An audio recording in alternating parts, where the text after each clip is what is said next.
El Señor les bendiga bien mucho. Yo creo que estamos listos para empezar un nuevo estudio. ¿Sí? Terminamos Apocalipsis y vamos a comenzar, si se fijan en su papelito, vamos a comenzar el Evangelio de Marcos. Y fíjense que he ido por el Evangelio de Juan, por el Evangelio de Mateo, pero nunca no habíamos tocado o no había tocado predicar del Evangelio de Marcos. Entonces estoy emocionado porque estuve leyendo mucho acerca de los Evangelios y hay cosas súper interesantes que digamos que no había pensado, que no había meditado en ellas. Y vamos a estar viendo una clase de introducción al Evangelio de Marcos, pero déjenme le digo algo antes de comenzar así. Los evangelios, los 4 evangelios, al Evangelio de Juan, no le llaman sinóptico.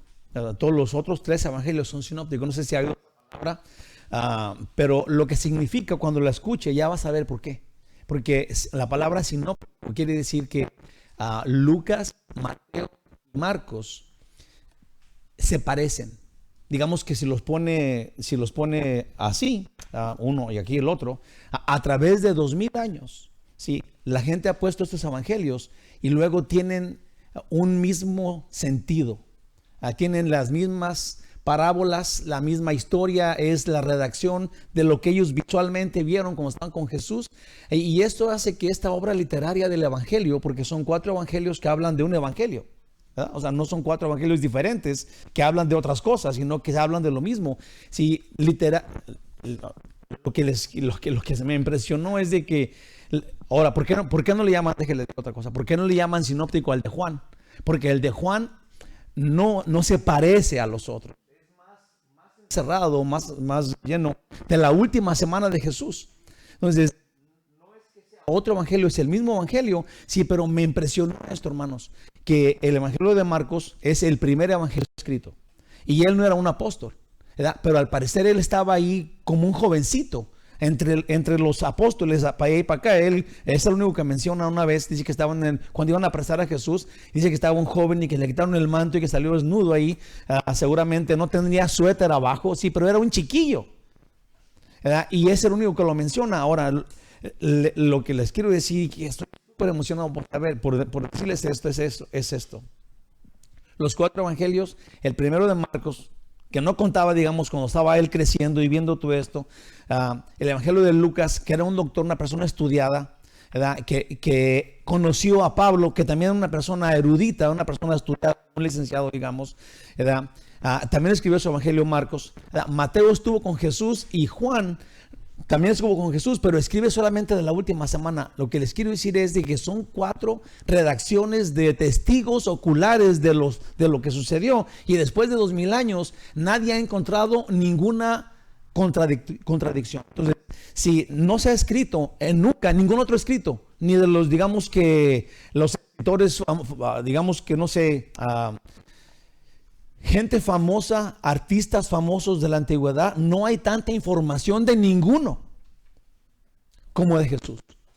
Pueden agarrar esta obra literaria, sí, del evangelio, compararlo, gente que entienda de la historia, y luego, digamos que sin todavía meterte adentro de lo que los evangelios dicen, encontrar que esta obra de literatura es sin falla y es creíble y pasó. Porque se habla tanto de este Jesús, que si no es cristiano nadie, pero encuentra que la obra literaria del Evangelio tiene tanta base, tiene tanta historia, es tan cierto, todo el mundo escribió. Hay muchísimos escritos acerca del Evangelio que aseguran que esto es verdad.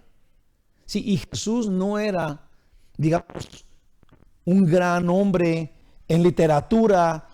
Él siempre vino, y los que lo vieron, estos 4 testigos oculares que estuvieron investigando y analizando de la vida de Jesús, escribieron esto, y ahora esa obra es comprobable como cierta mucho más que otros hombres famosos de los cuales no se sabe nada, que la gente cree y acepta que estuvieron con nosotros.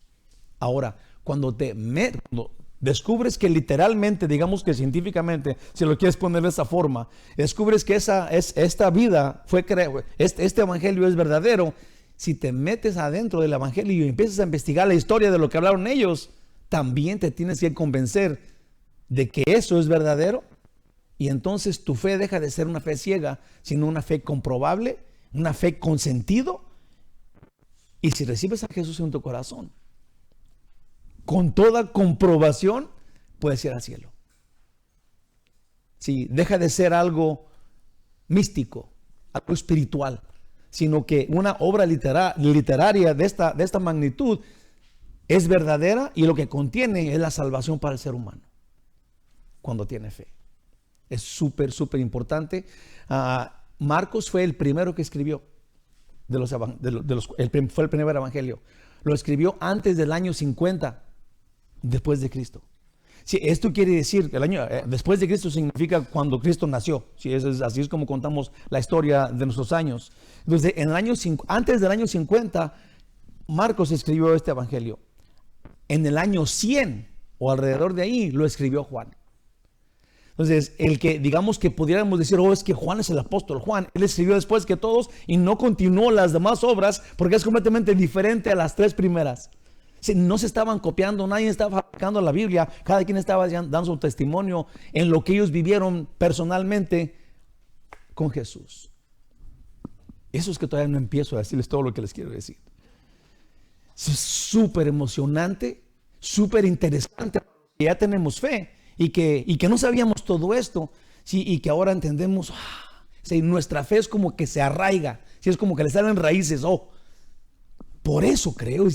Qué bueno que creo, esa es la verdad. Gloria a Dios. Tengo un versículo para comenzar nuestro estudio de hoy, a ver cómo me va. Que tengo mucho que decir, pero en Filipenses 3, 13 y 14 dice así: hermanos, yo mismo no pretendo haberlo ya alcanzado, pero una cosa hago. No llegué ya a la meta, todavía no soy el que quiere Dios que yo sea, pero hago algo. Dice, olvidando ciertamente lo que queda atrás y extendiéndome a lo que está adelante. ¿Sí? Tal vez todavía no llego, pero me voy a olvidar de mis fracasos, de lo que he hecho, de la maldad, de mis fallas. Ahora me enfoco en lo que viene. Dice, extendiéndome a lo que está adelante, prosigo a la meta, al premio del supremo llamamiento de Dios en Cristo Jesús. Esto es, ahora voy a buscar, hablando de propósitos, ¿qué les parece si buscamos juntos este supremo llamamiento? Que no es un llamamiento para un trabajo, que es un llamamiento a una santidad de parte de Dios para cada uno de nosotros. Si nos enfocamos en este año, no sé en dónde tú falles más, yo sé en lo que yo fallo más, ¿verdad? Y yo estoy tomando muy en serio este supremo llamamiento, en donde yo ya sé en donde yo soy más débil y voy a buscar ser más fuerte. En lo que tú seas más débil, busca ser más fuerte. Cada uno tiene diferentes debilidades. Ya sabemos que el pecado nos ataca a todos, ¿verdad? Pero me gustaría que cada uno en su persona, personalmente, individualmente, busque lograr vencer en eso que cae y cae y cae. Amén. Déjeme, le digo otra cosita acerca de esto para comenzar. El Evangelio de Mateo muestra a Jesús como el rey de los judíos. El Evangelio de Marcos lo enseña, que es estudiar, como un siervo sufriente. Lucas lo enseña como el Salvador misericordioso, y obviamente Juan como el Hijo de Dios de autoridad y de naturaleza divina.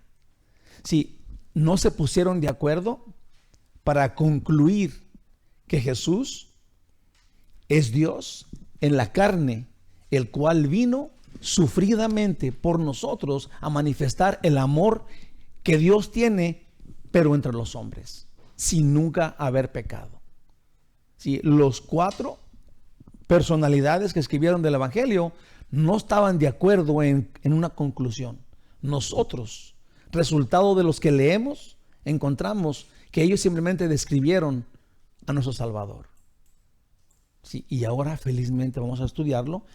Pues y así, para comenzar, voy a hacer una pequeña oración ahorita. Dios maravilloso, eterno, glorioso, divino, majestuoso, en ti confiamos.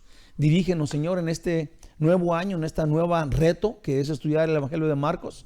Ayúdanos, Dios, para que verdaderamente este propósito a santidad, a cada uno nos des el poder para llevarlo adelante, para ser triunfadores, para llegar a la meta como tú quieres y ser arrastrados por este Espíritu Santo tuyo a un supremo llamamiento, a tener la victoria en ese llamamiento. En el nombre de Jesús te lo pedimos, oh Dios glorioso. Amén. Pues así, gloria a Dios. Ya entrando en el año 2026, entonces ya entramos. Ahora, este es nuestro primer domingo del año. Recordemos, solo como recuento, lo que hemos estado estudiando. Bueno, pues terminamos el hermoso e interesante libro de Apocalipsis, que como ya puse énfasis, comenzamos en el 2022 y lo terminamos en el 2025, en diciembre, los 2 veces en diciembre. Es 3 años estudiando Apocalipsis día y noche. Y les prometo que fue gran logro que sucedió en nuestra congregación. Esto es, yo estoy orgulloso, lo he platicado a más no poder, lo he compartido con personas, aún con pastores que se han quedado con la boca abierta diciendo 3 años en Apocalipsis, ¡qué envidia! Sí, hermanos, no es fácil pasar 3 años en Apocalipsis. Tampoco lo planeé, ¿verdad? Pero los que lo gozamos, sí, se nos tuvo que, aunque hayas llegado al final del estudio, se nos tuvo que haber quedado lo que el Señor dice que cuando tú estudias este libro tienes: bienaventurado, un gozo que no termina, continuo. Eso es lo que el Señor promete para el que lea y escuche la profecía de Apocalipsis. Gloria a Dios. 3 gloriosos años estudiando a profundidad y con una gran y clara aplicación. La profecía fue hecha para su iglesia, a quienes promete: vengo en breve. Es curioso, sí, que si tú lees el libro de Apocalipsis, a lo mejor dices, no, esto no me queda, es para el futuro, pero yo no sé si voy a estar allá o lo que sea. El Señor le promete solo a los suyos que viene pronto, para ir al cielo. A los que no son suyos, también viene pronto, pero con otro plan. Entonces, Él viene, de que viene, viene. Ahora, los bienaventurados decimos: ven, Señor Jesús. Su iglesia toda, ven, Señor Jesús. La gracia del Señor Jesucristo sea con todos vosotros. Amén. Termine el libro, gloria a Dios. Emocionadísimo. Vengo en breve, dice el Señor. Amén. Ahora, todo el mes de diciembre, no sé si usted se fijó, pero yo puse este énfasis en mi mente y en mi corazón, y luego lo vine y lo expuse todo el mes de diciembre. Cuando terminamos Apocalipsis, estudiamos así. Todo el mes de diciembre estuvimos analizando con cuidado y de diferentes ángulos cuál fue el propósito de Dios desde antes de la creación, luego dejar su trono de eterna gloria y nacer a este mundo. Así, encarnando su palabra, Jesús nació en medio del campo en Belén. Como lo dijo también, como lo dijo la Biblia, nació también de una madre virgen. Esto le da a Jesús las credenciales de ser el Cristo enviado por Dios para redimirnos, y lo logró muriendo en la cruz por nosotros. Cada miércoles y cada domingo de diciembre analizamos la venida del Mesías hasta llegar al pesebre. Eso fue lo que dijimos, y luego vimos cómo Él nació, llegó a este mundo. Esto es, nació encarnando Dios su palabra y poniéndola en un ser humano que no dejó de ser nunca Dios y que volvió a ser Dios donde está ahorita. Nada más vino, cumplió la misión de salvarnos, de redimirnos, y luego volvió a su trono. Sí, eso es importante. Eso fue lo que estudiamos. Vimos el Evangelio por todos lados, todas las profecías del Antiguo Testamento, del Nuevo Testamento, cómo las comprobó, las vivió Jesús, las expuso, y luego nosotros todos las analizamos, las recibimos, y ahora en paz decimos: yo creo. Gracias, gracias Jesús. Gracias por venir. Eso fue lo que pasó, si usted no se había dado cuenta, en diciembre. Seguimos por fe y por su gracia. Nos dio vida eterna. Ese es pues el Evangelio. Introducción a nuestro estudio de hoy, hermanos, o a nuestro estudio que vamos a comenzar, hermanos de mi corazón. Después de esperar, les prometo que estuve haciéndolo todo el mes de diciembre, no fallaba, porque desde que yo comencé hace 16 años, solamente he llevado estudios de Biblia. Solamente hemos analizado las escrituras versículo por versículo, cómo aplicarlo todo esto. Sí, y en tiempos extraños, cuando hemos terminado libros o cuando se vienen llegando a fechas importantes, hemos hablado como de lo que va a pasar como en Navidad, sí, como Año Nuevo, cuando viene la muerte y resurrección de Jesús. Hablamos de eso, pero siempre es un estudio de Biblia. Ese es el plan. De todos modos, los demás también son estudios de Biblia y aplicación. Sí, pero a mí me gusta ir basado, porque de otra manera seríamos basándonos en lo que yo crea, sí, o lo que se me venga en mente. Y cuando ya tenemos un estudio de Biblia, entonces vamos siguiendo al Señor. Vamos siguiendo lo que el Señor dice y vamos analizando lo que Él dice, lo cual nos da a nosotros crecimiento espiritual y cimientos para una vida santa, basados en su palabra. Entonces yo estaba esperando ansiosamente. Les prometo que no sabía cuál libro el Señor me iba a dar. Pensé en Romanos, pensé en Hechos de los Apóstoles, también pensé continuar, porque nuestro último estudio fue de Gálatas. Pensaba estudiar Gálatas otra vez y seguir así. ¿Y qué creen? Puse acá, déjenme lo puse déjenme lo leo como lo puse. Después que esperé en el Señor con gran emoción, ya me dio un libro que estudiaremos para comenzar el 2026, que es el Evangelio de Marcos. Todos se miraban brillosos, todos se miraban bonitos, pero luego Marcos llegó y le hizo así. ¿Qué rollo, Miguel? Entonces vamos a estudiar Marcos. ¿Está bien? Les prometo que va a ser súper, súper emocionante verlo. Todos los libros, puse acá, todos los libros se brillaban igual, pero Marcos me tocó la puerta. Para empezar, les diré que el Evangelio de Marcos se ha declarado por muchos eruditos y a través de los años, que es muy probable, con gran aceptación entre ellos, que es el primer evangelio escrito. Dicen que no creen que se haya escrito después de los 50 años, esto es, en el año 50 para atrás, después de Cristo. Entonces muchos que lo vivieron y convivieron con el Señor aún vivían. Si esa es una de las grandes cosas importantes del Evangelio de Marcos, él da detalles, habla por ejemplo del que llevó la cruz de Jesús. Dice, este es Julano, el hermano o el papá de este y de este otro. Sí, y esos detalles solamente se ven en Marcos, porque cuando Marcos escribió, la gente que estaba con Jesús y vio la resurrección y toda la muerte de Jesús, todavía estaban vivos. Entonces, es importante que veamos los detalles que Marcos dice, porque es como que estuviéramos viviendo en el tiempo todavía de Jesús, cuando Jesús murió, resucitó, y la gente, todas, habían experimentado eso. Entonces los detalles que Marcos da son bien importantes para nosotros cuando vayamos estudiándolos, porque este describe las cosas que la gente puede decir, eso no pasó, porque estaban vivos todavía, pues, antes del año 50. Sí, obviamente, si ponemos cómo está la cosa, fueron 20 años después de que Jesús, o 15 años de Jesús, 15 años, unos 10, 15 años después de que Jesús murió, resucitó, escribió Marcos. Entonces, mucha de la gente que experimentó todo eso estaba viva y estaban leyendo lo que Marcos estaba escribiendo y podían desmentirlo, obviamente. Entonces, los detalles que se dan, este era el hermano de fulanito y de menganito, que no sabemos nada de ellos en la Biblia, pero ahora la gente que estaba ahí, pues, sé quién es.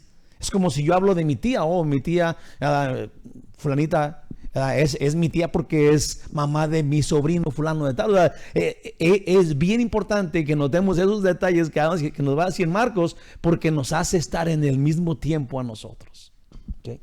Y también por lo mismo se hacen algunas menciones familiares y de personas que se mencionan allí, familiares de los demás, que hicieron, alguien que dijo o hizo algo, luego se menciona el familiar de esa persona, porque eran conocidas por la gente local. Marcos fue quien escribió este evangelio. Su nombre completo es Juan Marcos. ¿Y por qué? Esta es una combinación del hebreo Juan, que era en hebreo, y su nombre de Roma, que era Marcos. Déjenle digo una cosita que es súper importante, que no voy a meter las manos a la lumbre por eso, es algo que leí, pero lo comprobaron 2 lecturas que leí y eso se me hizo como muy importante. Marcos, vamos a ir descubriendo que era uno de los que ayudaban mucho más a Pedro. Entonces, ahorita vamos a ver esto. Muchos le llaman, es el Evangelio de Pedro, pero Marcos lo escribió. Lo cual vamos a analizar eso, eso no es lo que les quiero decir. Porque para mí sigue siendo Marcos el que escribió el Evangelio, punto y aparte, independientemente de dónde sacó, de cuáles fueron sus fuentes. Pero lo que les iba a decir es de que Marcos tiene nombre romano, lo que significa que cuando él hizo viajes a Roma y estuvo en Roma, sí, y predicó en Roma y estuvo en Roma, pero Pedro nunca estuvo en Roma. Y eso es importante porque ahora lo quieren hacer el primer papa, lo cual nunca estuvo. Y ahora, como dije, no meto la mano a la lumbre, son comentarios de personas que yo confío y que han dicho eso.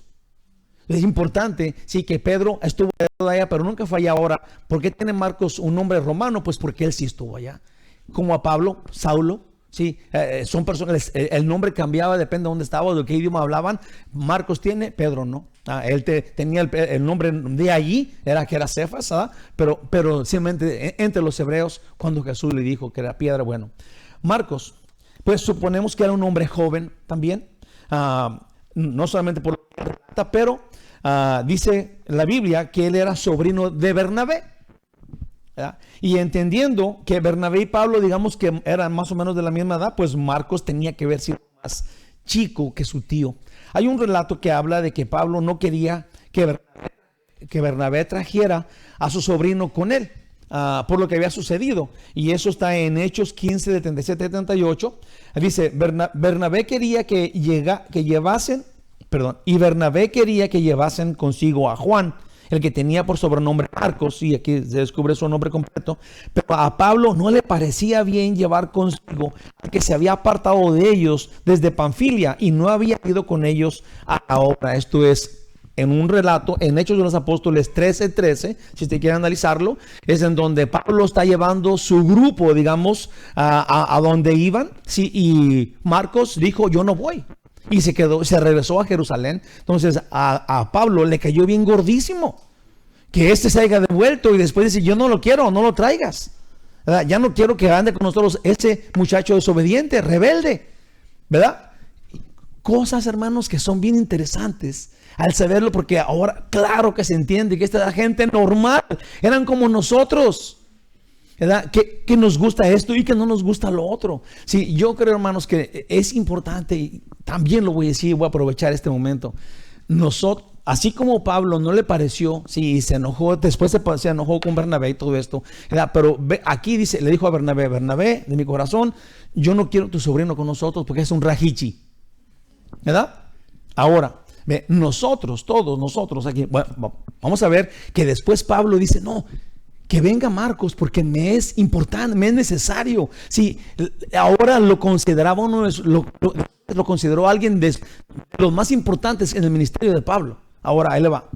Este año 2026, en donde estamos proponiéndonos, digamos que prepararnos para ser mejores cristianos. Yo digo, hermanos de mi corazón, que si hay gente que te ha ofendido y que te cae gorda o que tú le caes gordo y eso, ¿verdad? Tenemos que buscar la forma de no odiar, ¿verdad? De dar la cara buena a los demás. Yo me acuerdo cuando estaba en la secundaria, ¿verdad? Que íbamos a la salida, ¿verdad? Y luego si alguien se me quedaba viendo, ¿qué? ¿Verdad? ¿Qué? ¿Por qué me ves? ¿Qué? Tengo monitos en la cara, ¿verdad? Luego era como el brinco. Ahora alguien se me queda viendo y Dios te bendiga. El otro día llegué me voy a confesar, fui a la tienda de 99 centavos. Porque ahí está, que ya no vale nada 99 centavos, ya todos le subieron, pero estaba allí, fui a comprar unas pilas, y a la pura salida, salió un señor y luego me volteó a ver y así era. Le dije, que el Señor le bendiga. Oh, ya le vi la crucecita en la cachucha. Y luego voy a voltear y le dije, sí, porque soy un seguidor de Jesús. Ya se quedó bien serio, se fue caminando. ¿Verdad? Pero yo creo, hermanos, que en este año es bueno que empecemos la Biblia dice que llevemos el olor de Cristo, el aroma de Cristo. Y una persona gruñona no puede llevar el olor de Cristo, ¿sí o no? No lo estoy diciendo gruñones, o a lo mejor sí, ¿verdad? Pero sería bueno que empecemos a ser amables, representando al que servimos, ¿verdad? Buscando ser amables. Es capaz que de repente entendemos mal cuando una persona es amable y luego los otros le dicen, es que es tonto. ¿Qué les parece si nosotros somos tontos para Cristo? Y representamos a Él a donde quiera que vayamos, llevando su aroma y su luz. Yo opino que este 2026 tiene muy buena cara para que hagamos eso. Sí, Pablo no le gustaba el rajichi y después ahí él anda buscando y recomendándolo. Sí, porque sí, hay gente que no nos cae. ¿Para qué te voy a decir que no? Por ejemplo, yo no le caigo bien a la gente, ¿verdad? Pero de todos modos, los quiero. De todos modos, los quiero. De todos modos, me gustaría un día comernos una buena torta ahogada. Sí, me caigan bien o no. Hermanos, tenemos que buscar ser gente de Dios. Gente que ama y que quiere y que respeta. ¿Verdad? Y que si, digamos, que alguien te dice, sabes que tú me caes bien gordo. Está bien. Ya no somos monedita de oro. ¿Verdad? Pero nosotros, de lo que a nosotros depende, no vamos a hacer que la otra gente cambie, y eso es un problema porque tú tienes que ser así. No, no es así. O sea, nosotros somos los que tenemos que ser los buenos, los amables, los dóciles, los tontos. Amén. Seguimos. Pero de seguro después Marcos comprobó ser genuino y de confianza, y Pablo no solo lo aceptó, pero lo recomienda. Dice la Biblia, y lo aprecia como hermano y aún como compañero. Dice en Colosenses 4:10. Aristarco, Pablo está hablándole pues a los colosenses, dice: Aristarco, mi compañero de prisiones, os saluda. Y Marcos, el sobrino de Bernabé, eso es bien especificado de quién estás hablando, y luego sigue hablando de él, acerca del cual habéis recibido mandamientos. Si fuere a vosotros, recibidle. Sí, lo recomienda a los colosenses. Digo, si por alguna razón fuera Marquitos, recíbanlo.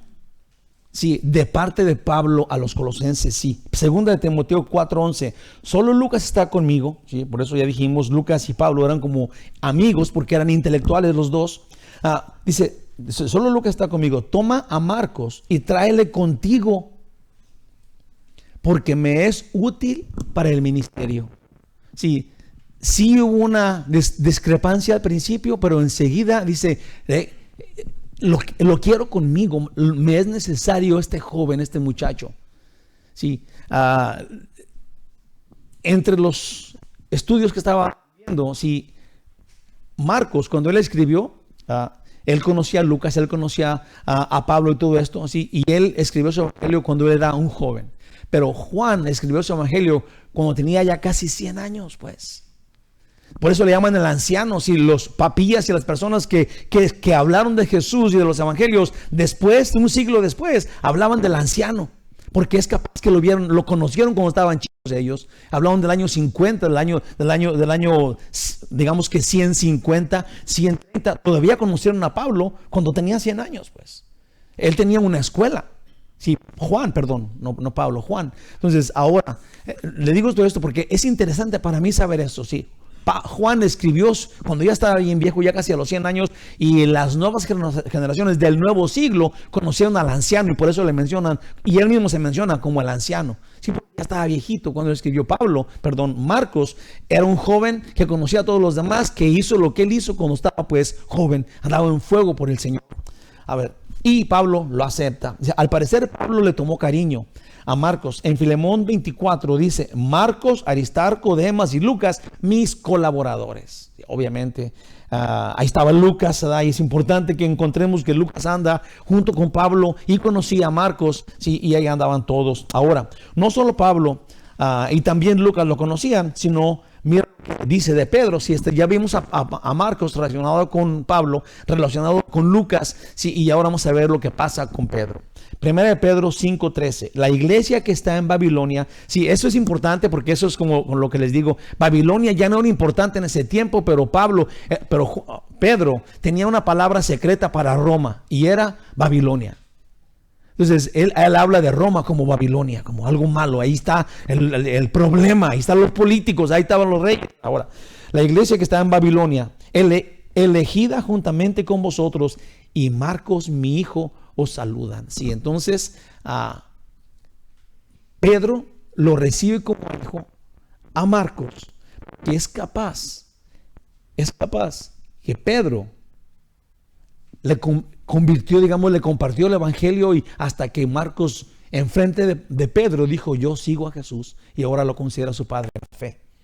Ahora, hermanos, de esto vamos a hablar un poco también, creo, también porque muchos dicen que el evangelio de Marcos es más bien el evangelio de Pedro, porque dicen que Pedro dictaba y Marcos escribía. Esto fue lo que algunas de las primeras personas que formaban la iglesia, a lo que se les conoce como la iglesia primitiva, estos hombres respetados como Papías, como Tertuliano y como Jerónimo, quienes se dirigen a Marcos como el intérprete de Pedro. Jerónimo añade que Marcos fue el primero en predicar el evangelio en Egipto, y también fue y fundó una iglesia en Alejandría, y para muchos fue ejemplo de una vida de santidad y obediencia.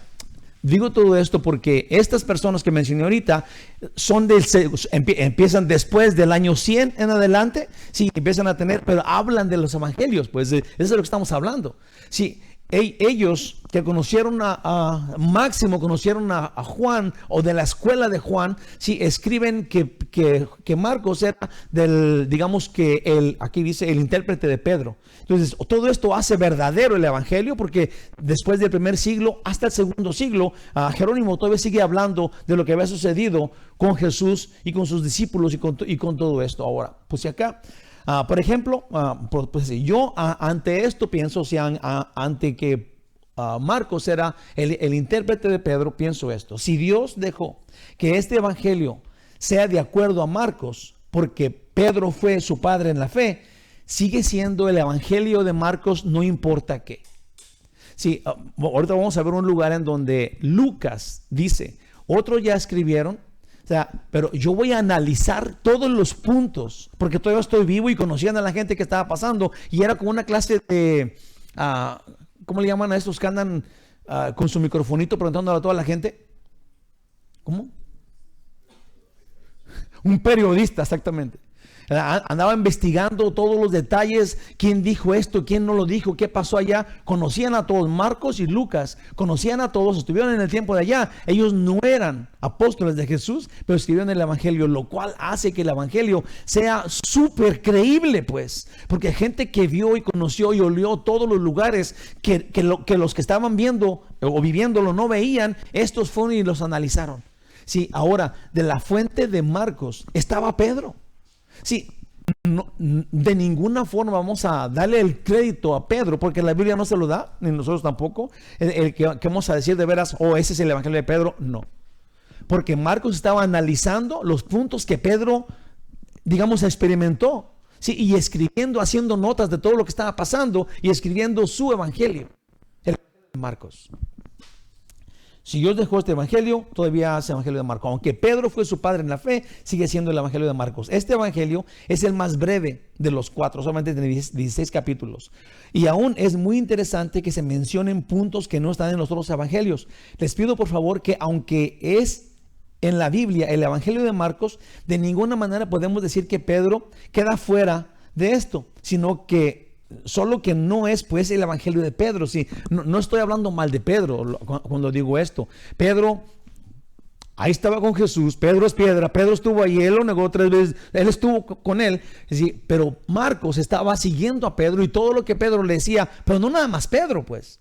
O sea, aunque él haya estado ahí con Pedro, porque digamos que Pedro era igual que yo, que no era una persona sofisticada como Pablo, y Pedro estaba diciendo, él no escribió, no sé si sabía escribir o no, sí, porque la Biblia dice que era un pescador, ¿verdad? Pero Marcos, que estaba viéndolo y que estaba viendo a esas personas que experimentaron de primera vista a Jesús, sí, Marcos estaba haciendo sus notas. Entonces, sí es el evangelio de Marcos y tiene mucho peso, porque al final de cuentas, ¿qué creen? Es la palabra de Dios. Sí, de acuerdo a Marcos. Entonces es súper interesante. Aunque muy probablemente mucho de lo que escribe Marcos lo oyó de Pedro.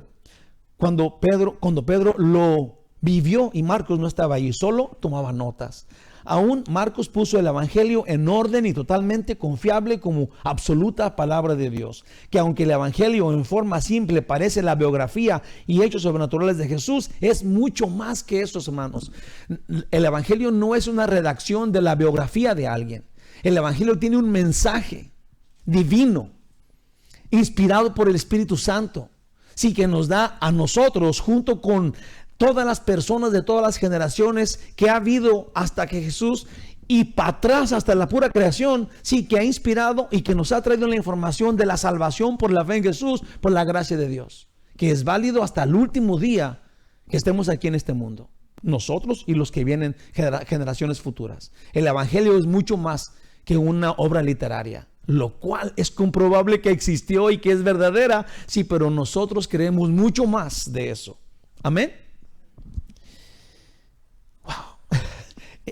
Esto es el evangelio. Es una proclamación de las buenas nuevas. Eso es de la noticia de la salvación por fe, por la gracia de Dios, que es de Dios, a una audiencia donde la vida, muerte y resurrección de Jesús afectó al oyente según el propósito de Dios para darle vida eterna. Entonces es mucho más que una obra literaria comprobada que es verdadera, sí, pero el mensaje que Marcos puso ahí establecido por obra del Espíritu Santo tiene mucha más trascendencia que una obra literaria que podemos comprobar que es verdad. Ahora la verdad es la vida eterna que Jesús nos consiguió con su muerte y resurrección. Amén. Y por la fe en él. Marcos 1:1 dice: principio del evangelio de Jesucristo, Hijo de Dios. Así comienza su carta, o así comienza el evangelio. Principio del evangelio de Jesucristo, Hijo de Dios. Aunque el enfoque de Marcos es el siervo sufriente, ¿sí? De ninguna forma, obviamente, evita o no pone que Jesús es divino, de naturaleza divina, sí, y que él, aunque estaba joven y no se cuenta entre los apóstoles, estaba allí, sí, ahora oyó todo lo que Pedro dijo de Jesús. Yo digo, hermanos, que para los judíos debió de haber sido, los judíos educados en la fe judía, en la ley, bajo la ley, especialmente Pablo, que dice que él era un fariseo de fariseos. Esta gente seguía la ley. O si ahorita los vemos como andan con sus churritos y su gorrito aquí arriba, así, ahora, en ese tiempo, sí, era gente bien dedicada, bien religiosa, sí, y todavía los judíos son, sí, pero en ese tiempo, para que ellos dijeran, para que fuera transformada todo lo que ellos creen y adoraban a una persona humana, sí, tuvo que suceder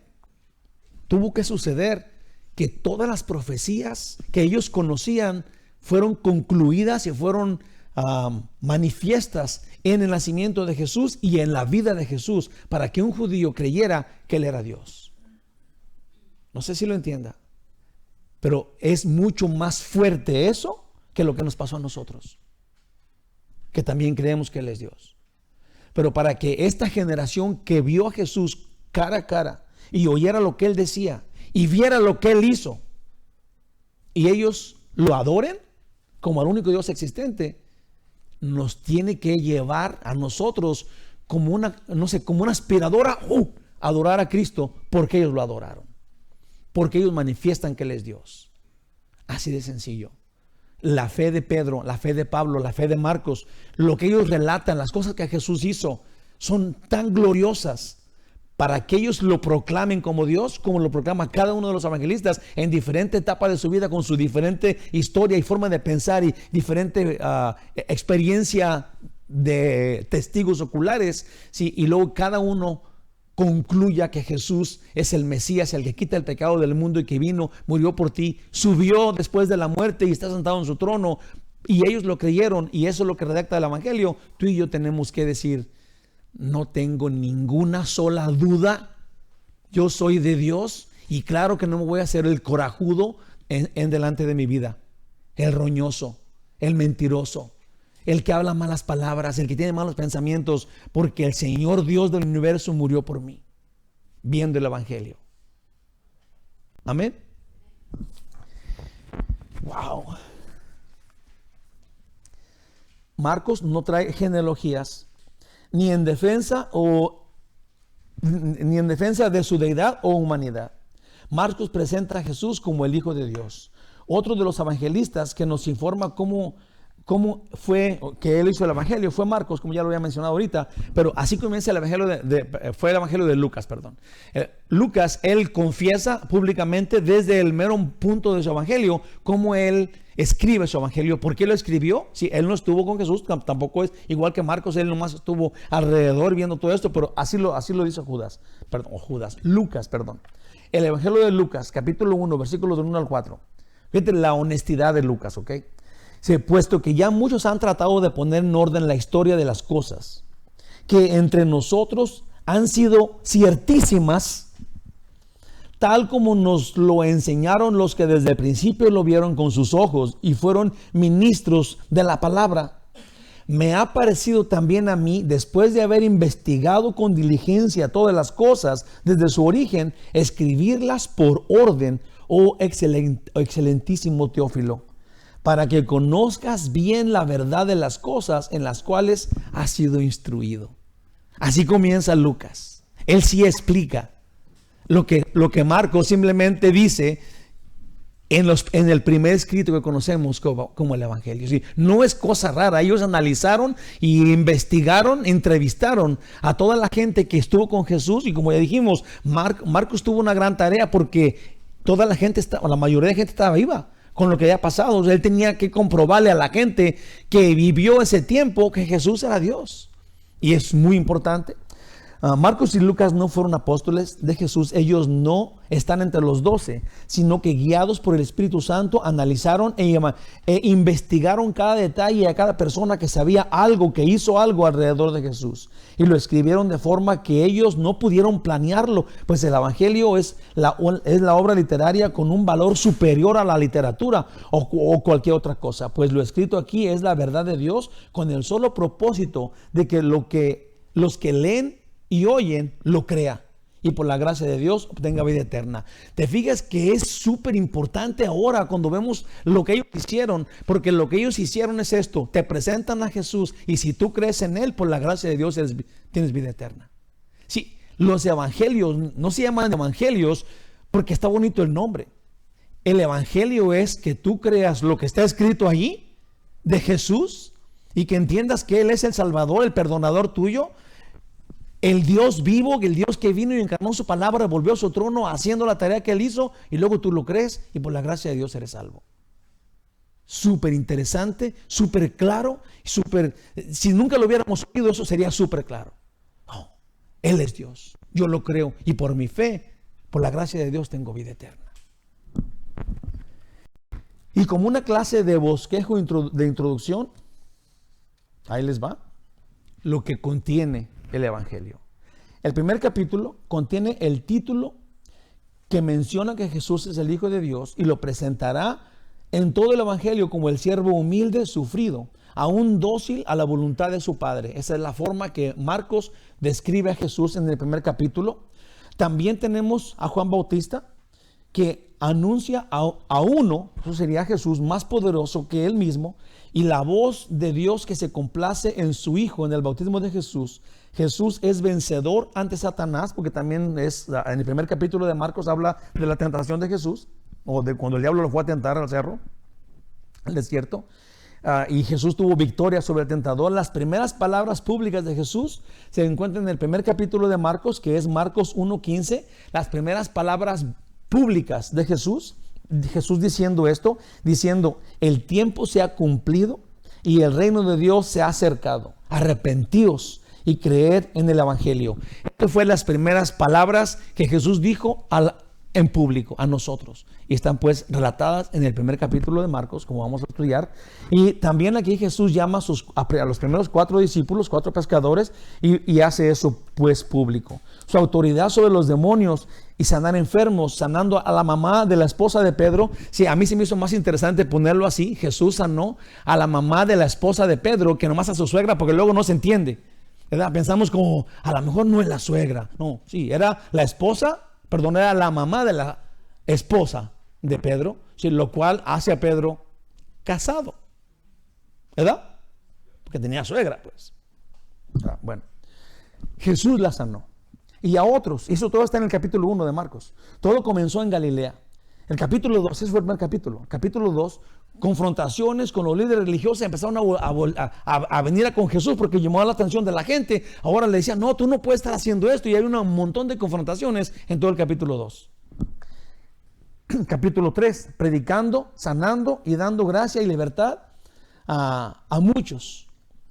Y elige a los 12. Acusan a Jesús de posesión diabólica, pero los llama blasfemos. También Jesús introduce a su verdadera familia. Su familia, dijo mi madre, mi madre y mis hermanos son todos aquellos que escuchan, que hacen la voluntad de mi padre. Si entonces le decían que él era familiar de Belzebú, lo que estaban acusando, le dicen, no, sí, mi familia, y luego fueron, ahí está su mamá y tus hermanos. No, mi verdadera familia somos nosotros. Eso es lo que Jesús dice, son los que hacen la voluntad de Dios. Esa es la verdadera familia de Jesús. Vamos a verlo en el capítulo 2.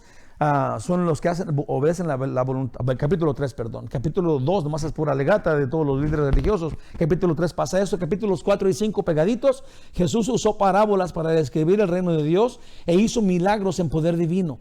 Capítulo 6 al 8, Jesús envía a los 12. Calma la tempestad, resucita muertos, sana, enseña, alimentó a 5,000.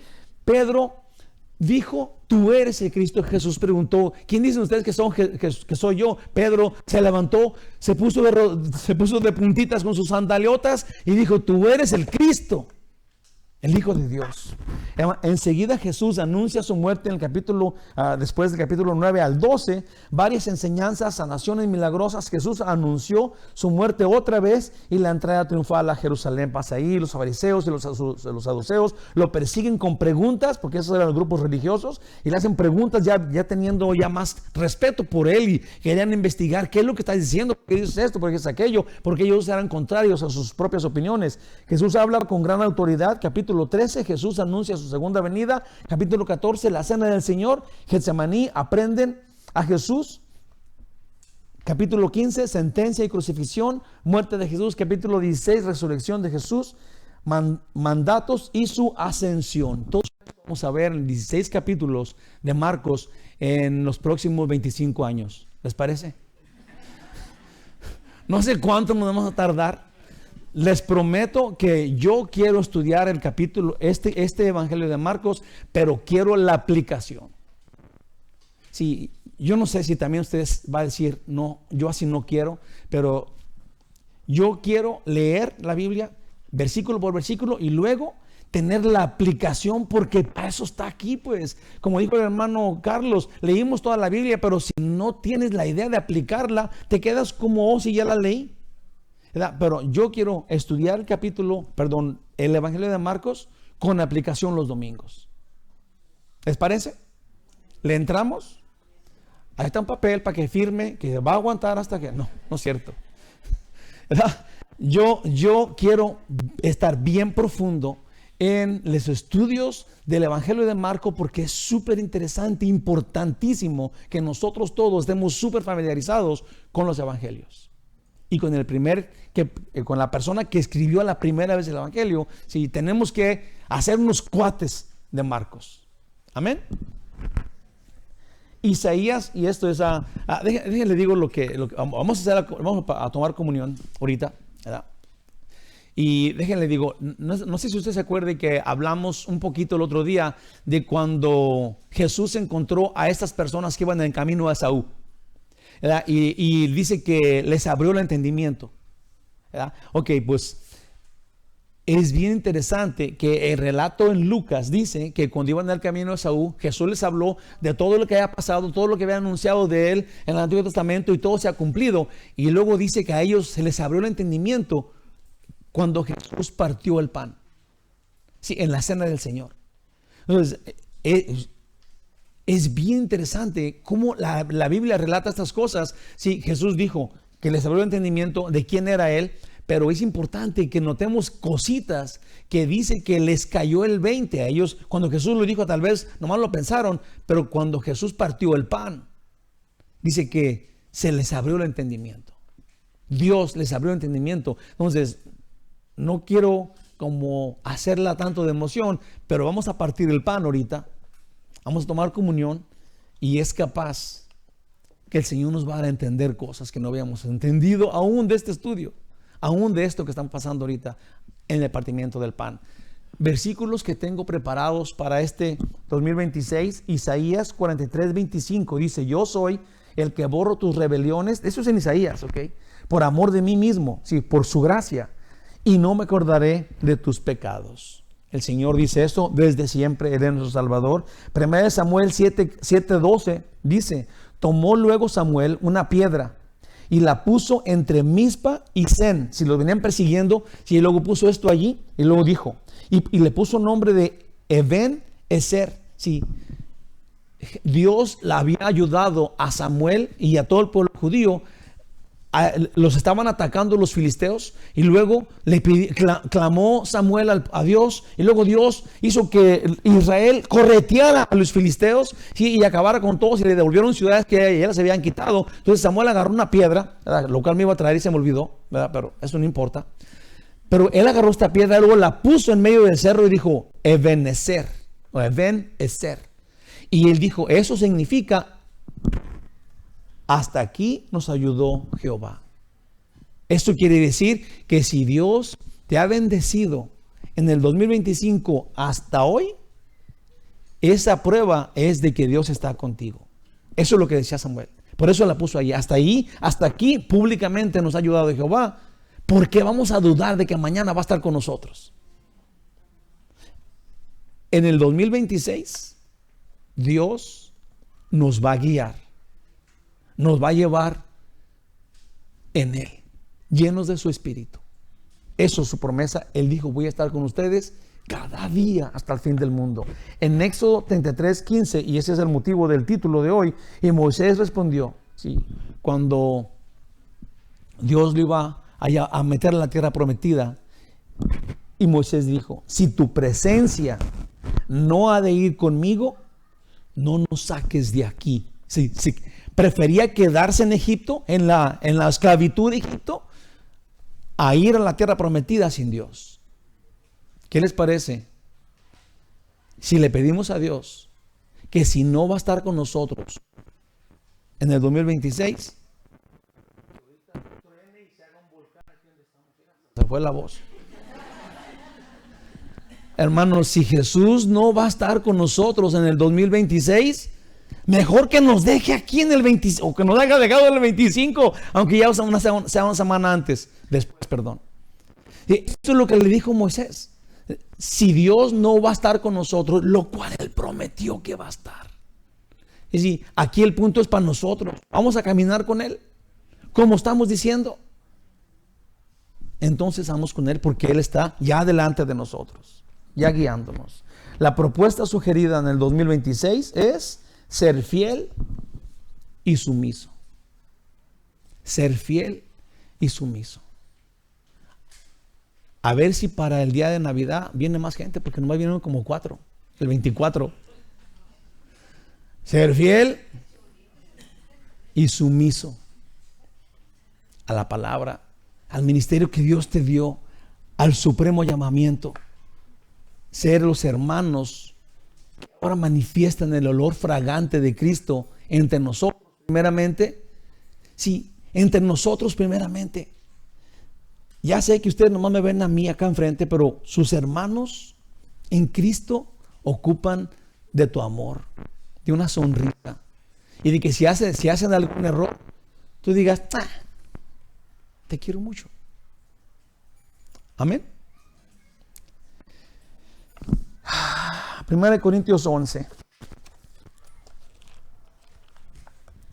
dice: porque yo recibí del Señor lo que también os he enseñado, que el Señor Jesús, la noche que fue entregado, tomó pan. Sí, el Señor Jesús iba en la última cena, tomó pan.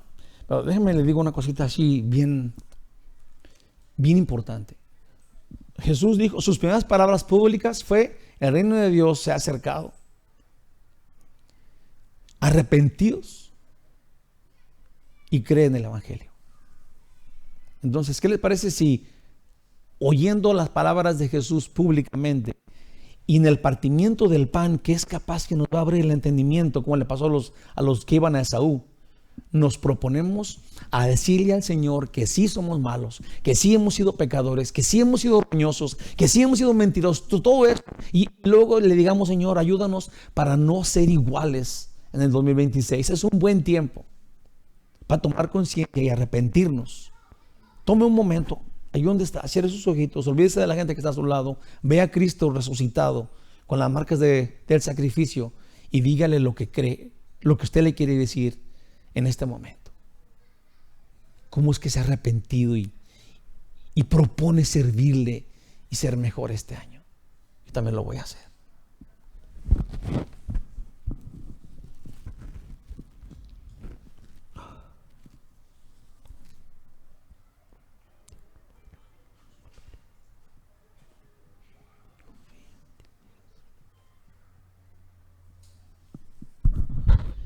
Gracias, Jesús.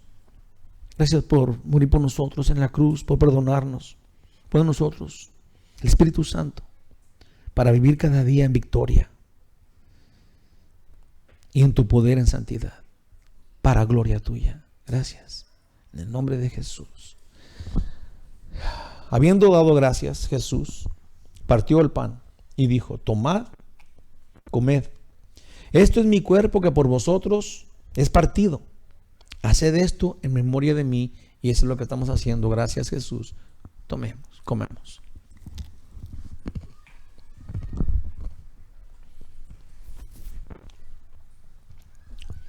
Asimismo, Jesús tomó la copa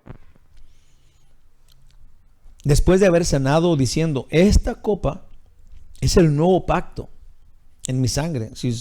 Es un pacto de Dios con Dios, inquebrantable, eterno y válido. Esta copa es el nuevo pacto en mi sangre. Haced esto todas las veces que la bebiereis en memoria de mí. Esto es, esta sangre, o lo que representa este juguito, es el pacto que hizo Dios con Dios. Es donde Jesús nos presentó ante el Padre con su sacrificio hecho, y el Padre nos aceptó. Nos hizo aceptos por la sangre de Cristo. Bebamos.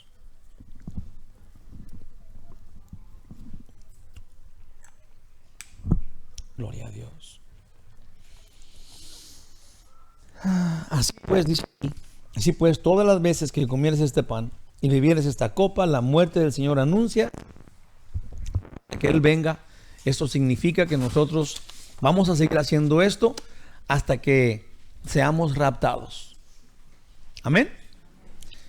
Glorioso Rey divino, majestuoso y maravilloso, tierno Padre nuestro, glorioso, digno de adoración, de nuestra obediencia. Aún, Señor, tú eres digno de tenerte temor, de temerte, porque tú eres el Todopoderoso, porque tú eres el juez absoluto y glorioso. Padre nuestro, tierno Dios nuestro, Padre celestial, pon en nosotros tu Espíritu. Guíanos a toda verdad, ábrenos el entendimiento, ayúdanos, Señor, para que tengamos de ti el poder, la autoridad de compromiso a santidad. Ayúdanos, Dios, para que nuestro propósito principal de este año, verdad, sea servirte, sea adorarte, sea ser personas que lleven tu olor, unas que te reflejan a cada paso del camino, que la gente nos vea y nos diga: esos son los cristianos. Señor Dios mío, eso es lo que queremos. Guíanos. Lo pedimos en el nombre de Jesús.